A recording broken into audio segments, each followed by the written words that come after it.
Welcome back to the IT-02 Maker. This is Mike, and I'm coming at you with another video. This time I'm here to talk to you about the Infinite Transformations, the IT-02, and it's their take on Beast Wars Dinobot Masterpiece. And there's been some mixed reviews in the past on this thing. I've been handling this and messing around with it and comparing it to the first KO that came out. And I'm going to give you a pretty good comparison of the two, let you know which one I think is better, and of course, let you know where you can get this, because you can get this at Show Z. Show Z stores, that's where I got mine. And let's get right into looking at the box first. All right, so let's have a look at this packaging, and the box is sadly a brown box special. I'm disappointed in the packaging. I don't like it, but then again, most people don't really care about the box like I do, and it's not any worse than what we got with the other KO, and so I guess I'll pull that one out and show you. And this is getting into kind of what I'm thinking, like how our KO company's getting away with stuff in the brown box special. There's debate on, oh, they're doing the brown box special because it's cheaper, and maybe that's it. I was kind of thinking they were doing it so that they're not going to get accused of copying and trying to pass it off as official product or something like that. But anyway, let's look and see inside the packaging when he comes out. This is how he's packaged. And lucky for some, well, it depends on how you display it. Some of you are going to be excited that, hey, it's already in robot mode. You don't got to transform it. But some of you want to display yours in dyno mode. So it really depends on how you do your display and if you really enjoy flipping these back and forth. And I do know that not everybody enjoys flipping them back and forth. So depending on how you want yours displayed might be a decision factor in whether you get this guy or you get the other KO. And the flight stand is kind of behind it. It's sort of loose. It's not in its own section. The first KO box looks like you're opening a Zeta figure and has 2 layers of foam. This is the not the Infinite Transformation one, but the other one, and had like a little section down there where it held the flight stand. So I know we just looked at the box, but for a little history on this guy, he's made by the same company that made this Infinite Transformation. It's a much better looking box than what they're putting out now, which surprised me that they would put out such a sorry looking box. But they made this guy. And this guy here is an MP-36 option. Okay, this MP-36 option was a pretty good KO, made with more die cast than any of the other MP-36 options. Had some really good paint, and he looks good. And I don't know. I picked the Toy House Factory over this one because I guess I already had that one and was customizing it and stuff. But the thing is that this one has a little bit of floppiness in it, and well, it's not doing it right now. That's funny. Okay, there it is. But a little bit of floppiness in it from the extreme weight from all of the extra die cast. You kind of see like what if Takara made it with die cast. Well, you get that when you buy an Infinite Transformation, and I think that's going to be their call sign, their telltale sign, is that they put in die cast into these Masterpiece figures, the Takara figures that had none, which I like the idea, which is why I still have this guy. And a lot of people say he is the best version of the KO MP-36. So let's go ahead and take a look at this guy, and we're going to pull these accessories off and just look at some articulation. And I'm going to be careful. I hear that a lot of people say, well, not a lot, like 1 or 2 people said that they've had problems with some of the joints breaking on this thing. And I haven't had that issue yet. Lucky me. But I don't know. It doesn't feel like anything's going to break. It actually feels a lot tighter than what we had with the first KO, which we're going to see that here in just a second. Okay, so anyway, the shoulder all the way out goes up that high, and then a second ratchet takes it up to there. So like that's all you will need, right? go up that high. And then it goes all the way around.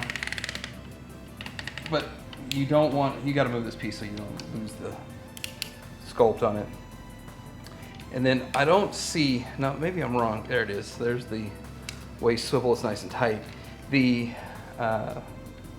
legs, looks like a 90-degree bend there that works good. But you can't, you can go all the way out if you move his hips. It's a sculpt thing. So you can't just take it out, you have to move it out like that. That's a design thing, it's a sculpt and a design that has nothing to do with infinite transformations. The knee, you've got well past the 90-degree mark. And then you have a swivel in the knee, and you have kind of a swivel right there to get you some crazy poses. Which, just like, you know, this thing is bringing the Beast Wars cartoon to life, which is awesome, which is what I want. As a masterpiece collector, that's what you want. As a Beast Wars masterpiece collector, you want it to look like it walked off the screen. So the feet, you've got the ankle rocker, and you have a bit of an ankle tilt, if you can see that. It's painted beautifully. It looks good. I don't know. I just, especially like this is painted really well. Right down here, that paint looks good. It looks like orange plastic there and there. That's paint. It looks like you have no, you don't have a toe. It's got a nice heel spur on it. It looks good. Like I'm not seeing some of the things I've heard. Again, I hear and watch things and people complain. I do think it's a little rough right here. But even with that, like if you set it back, you don't really notice it. And especially from the distance that I'm going to display it, you don't really notice it. Looking at the head sculpt, that head sculpt looks good. And this blue, okay, so we're going to get into the comparison, but this blue is more screen accurate blue. But lots of great definition in there. The eyes, I don't know. I didn't put the batteries in it yet, so we'll get the batteries and test the eye, that part out. Again, this side is able to tab in real well. This side over here, on the other hand, it comes untabbed, but see, it fits in better than, there you go. It fits in better than the other KO. And we're going to get into all that. I'll show you all that too. Let's look at the back of them. Now, I'm pretty sure this, well, I felt something back here, this die cast, and it's cold. It was nice and cold. I like that. I like that cold feeling of die cast. That weight. You've got some weight in this guy. And we'll weigh him too. There's some die cast down here somewhere. But you can just feel it. Like, you know when you're picking this up that there's some weight in it. There's some die cast. You can hear the die cast. That is pretty nice. I'm starting to like this thing more the more I mess with it. One of the things I like to show you is how to change batteries and stuff. And kind of silly here, well, I went to go unscrew it to put batteries in it, but I didn't even test to see if it already had batteries. I just assumed it didn't. And this one came with batteries. The other one did not have batteries in it. So it came with two LR44s ready to go. And so, meaning your lighting feature is going to work fine. And here you go, you screw that in. It's pretty simple. But yeah, I was pretty excited to find out that the lighting feature worked. And there's his eyes. And you hold it down, like what, for 5 seconds, and then it turns green. But that's going to be really important when we start looking at the accessories. So I was pretty excited about that. And what would a masterpiece figure be without a bunch of accessories? First thing I want to talk about is this coin. And if you look at this coin, a nice kind of a gold, shiny, reflective finish to it. This is a stand if you want to stand your coin. And then it comes with this really small piece. And I left it clipped on. Because it's so small, I don't want to lose it. But this is the piece that would clip into his hand, and he would hold it.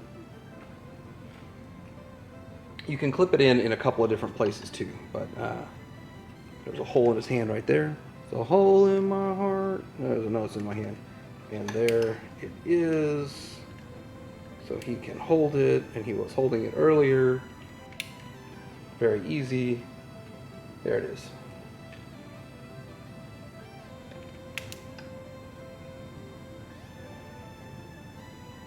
Yeah, it works.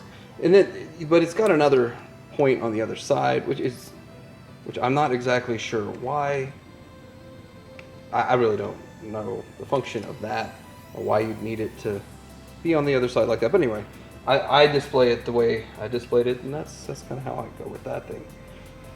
Next up, we have his weapon accessory. Now, this weapon accessory, there's two ways to use it, or, well, multiple ways to use it, but you can plug it in, which, by the way, I don't know, I want to keep that plug tight for the coin. I've already kind of plugged this in over here, and it seems like it's a bit shallow, but here he is. He can do it like this, wield it like that, and it's set up a certain way. The reason it plugs in like that and not held is so he can spin it, and it will spin. Now, I'm not sure if it was supposed to have an internal mechanism, because I think the other one feels like it has an internal mechanism, so it can spin. So I do need to figure that one out. When you push this, yeah, there it is. There it is. This one actually works. The other one doesn't. It feels like it's there, but it's not. Well, it worked for a second. Ah! Okay, that's all me.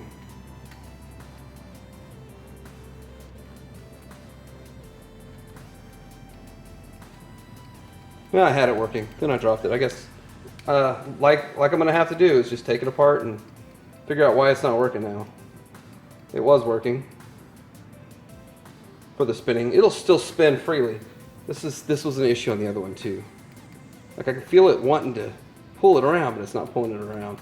So you can separate this, which it comes separated, and all of the tolerances are so tight on this guy, which I like that. I mean, I'm not going to complain about tight tolerances, because if it's too loose and it won't hold anything, that's not going to be any good. There we go. I have to fold that around. So you have to plug it into this hole plugs into this port right there, or you flip the little handle around and this plugs into here. If you want to do it like that, or there's another plug on the side if you want to have him hold it like this, which makes a lot more sense and a lot more screen accurate, and you have him armored up. There he is. All right, let's see how the different faces look. See them? There's the faces, the mini faces of Dinobot. I'm gonna put back on the one that came with it for whatever reason. I'm sure there's a reason that's the one shipped with it. And let's look at the next accessory. This clear one right here is his light up eyes.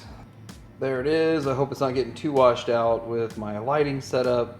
I fear it is, but yeah, it looks good.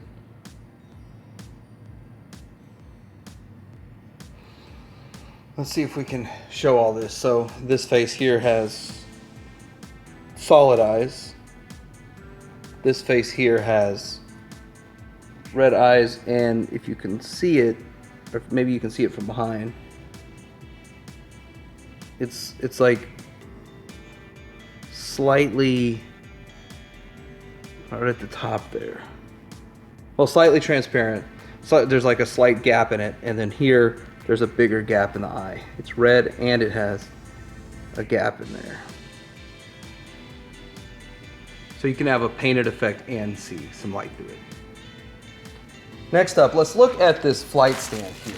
And I want to say that I already had a Dinobot flight stand when I did my MP-41 review, but I was disappointed in that they're flight stands. So let's see how this one works out. So you have to assemble it. And of course, first assembly, wow, it actually wasn't as hard as I was thinking. Pop this on here.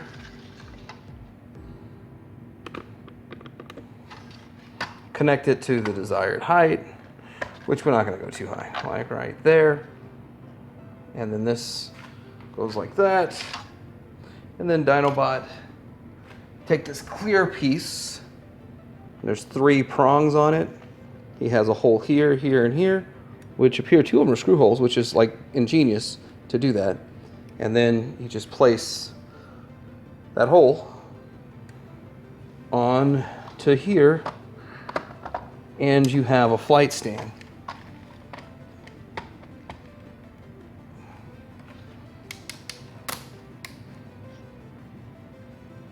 Which you can do whatever pose you want. There we go. Dinobot on his flight stand.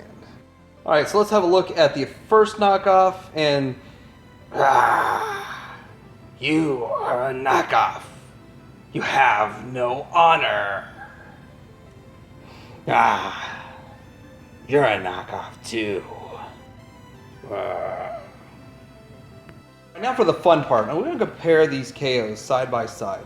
And I want to say that price is the first thing I'm going to talk about. This guy is like 85 bucks and this guy is 80. But right now it shows Z, they're both 80. So just you can get it for 80. It's a lot better than buying the official for 280. And that's what I've got to say about that. But they do both have some issues with each figure, so we're going to start at the top and go down. The first thing I want to say is on the head, and this blue is darker and not as close to the official. This is closer to the official. But my personal preference is I like the darker blue better. I spent quite a bit of time watching Beast Wars for a Beast Wars video, and comparing these colors, that is more screen accurate, but it's not as metallic. It's lighter and not metallic. This is darker and metallic. It was a light metallic, so it's kind of catch-22 on that one. The other thing, going down on these figures, looking at the paint on both of them looks good. This is lighter, where it is like a tan, is lighter, it's darker over here. When you get down further, the oranges look a little bit different. And I think I have a few more paint chips or issues on this guy than I do on that guy. And keep going down further, and it's all the same blues here, here, on the lower part of the foot. And that's fine, that's great. As for their accessories, that one was spinning until I dropped it. So I messed it up, which, you know what, I'll own that. But I had it spinning, but it dropped. Now, I could never get this one to spin. So I'm not sure if, I'm pretty sure that's the gimmick. You're supposed to make it spin by pushing that button, but yet this one spun twice and then I lost control of it. So anyhow, looking at the discs, you see how this is like a flat, like a orange, and that's a shiny gold. The disc was done right. That looks good. I like how they did the disc. I don't understand how this thing came out. Like, don't worry about it. The disc doesn't need to look good. That's like one of his best props.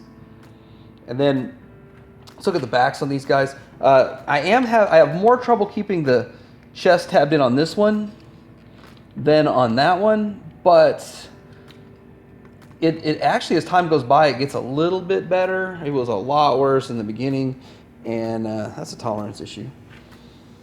Now, when we turn it around, you can see the blues, and it just depends on what blue you like. I like that better. I like the color better. Oh, I left this diaper on. I forgot to take it off.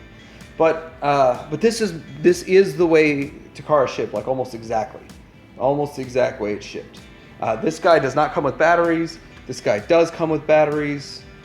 And then just looking down the back, they look about the same. I guess it's not fair to leave this diaper on. His flight stand accessory. But yeah, just going all the way down it. About the same color variations as the front. These are a little more compact than this. But really, I mean, not much difference. Let's weigh these bad boys, because weight equals quality, right? Not always, but. All right, so this is just the first KO at 14.2 ounces. This KO actually weighs more than a Magic Square Optimus Prime. 14.2 ounces. That's the first one that came out. The second one, now these have all the exact same accessories on. 14.2, this one is 15.6. So it's got another like 1.4 ounces on it. I gotta say, like, that doesn't sound like very much, to tell you the truth. It feels more like 3 ounces heavier, and it feels a little more solid. And so we'll do a little bit of a shake test next. This shake test might be dangerous because I'm holding all the accessories and they might fall off, but I'm shaking the infinite transformations in it. Yeah. It's wobbling a little bit after shaking it a little bit harder. But there it goes. And I can test the couple things, how well it holds its. I just feel like this thing, it's tight, it's hard to shove in there. I don't feel like I'm getting it all the way. That's why it feels like it falls off. This guy here, let's do some shaking. Okay, so you're seeing a couple things with this little shake test here. And I'm not gonna slam it around like a rag doll, like people are doing with their MP-44s. That's just crazy. No, I'm not doing that. There's 2 problems on this guy. Well, a lot of them. All the joints are looser on him than they are on him. All the joints on him feel solid. All the joints on him, well, not all of them. No, not all of them. About a third of the joints on this guy feel a bit loose, a bit flimsy. So that's why it shakes like that. His arm has trouble holding up this sometimes. So that's a challenge. The feet, I have to just fiddle with him to get them in a pose. I feel like this guy gets in a pose a lot quicker and easier. So it's a give and a take, and it's what, they're the same price right now. I suggest this guy. I heard of people breaking theirs. I'm not rough with my stuff, so I'm not gonna break it. I'm very gentle with it, and I was gentle with my MP-44, I'm gentle with this guy. But anyway, let me know what you think about Dinobot, and I really want a KO Megatron. Like, why not make the KO Megatron? Is it in the works? I need to find that out so I can let you guys know, because I'm gonna be the first one to pre-order that thing. I would get this guy over the original just for the price, but I still think the couple of issues that he has with some of the tolerances and the way things hold in, and then I mentioned this briefly earlier, but this stays in better than the other one, but it's still not, I don't feel like it's 100%. I feel like there's still a gappage there I can't get rid of. And it's not bad, by the way. This one's a lot worse with holding together. That one's not bad, but I think the official would probably hold it better than this. Anyway, you can get these at Show Z. Like, subscribe, Titanium Hanger out.